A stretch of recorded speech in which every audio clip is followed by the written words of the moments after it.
ആവശ്യമില്ലാത്ത കാര്യങ്ങളൊക്കെ ഹൃദയത്തിലേക്ക് കയറി വരുന്നുണ്ടെങ്കിലേ അതിനോട് നോ പറയാനായിട്ട് നമ്മൾ പഠിക്കണം. അങ്ങനെ പഠിച്ചാലാണ് ജീവിതത്തിൽ വിശുദ്ധിയിൽ നിലനിൽക്കാനായിട്ട് സാധിക്കുള്ളൂ. അത് കർത്താവ് നോ പറയേണ്ട കാര്യങ്ങളോട് നോ പറയണം. കർത്താവ് വളരെ ശക്തമായിട്ടത് പഠിപ്പിക്കുന്നുണ്ട്. കർത്താവ് പഠിപ്പിക്കുന്നു മത്തായിയുടെ സുവിശേഷം 5-ാം അധ്യായത്തിലെ 28-ഉം 29-ഉം തിരുവചനങ്ങളിലെ കർത്താവ് പറയുന്നു, എന്നാൽ ഞാൻ നിങ്ങളോട് പറയുന്നു, ആസക്തിയോടെ സ്ത്രീയെ നോക്കുന്നവൻ ഹൃദയത്തിൽ അവളുമായിട്ട് വ്യഭിചാരം ചെയ്ത് കഴിഞ്ഞു.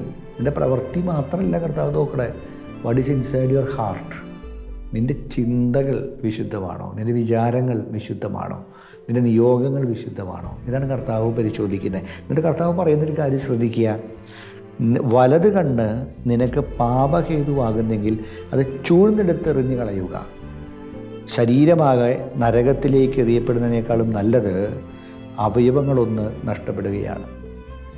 നമ്മൾ എന്തുമാത്രം ശക്തമായിട്ട് ചില കാര്യങ്ങളോട് നോ എന്ന് പറയണം എന്നുള്ളതാണ് കർത്താവ് ഇതുകൊണ്ട് ഉദ്ദേശിക്കുന്നത്. കണ്ണ് ചൂഴ്ന്നെടുത്ത് കളയുക എന്നുള്ളതിനേക്കാളും ഉപരിയായിട്ട് ചിലത് നോ എന്ന് പറയേണ്ടത്, ചിലത് നോക്കരുത്, നോക്കാൻ പാടില്ലാത്ത കാര്യങ്ങൾ നോക്കണ്ട. ചിലത് നോ എന്ന് പറയേണ്ടത് നോ എന്ന് പറയണം. ചില കാര്യങ്ങളോട് ചില ആൾക്കാർ ചിലത് പറയുമ്പോൾ പറ്റില്ല എന്ന് പറയണേ പറ്റില്ല എന്ന് പറയണം.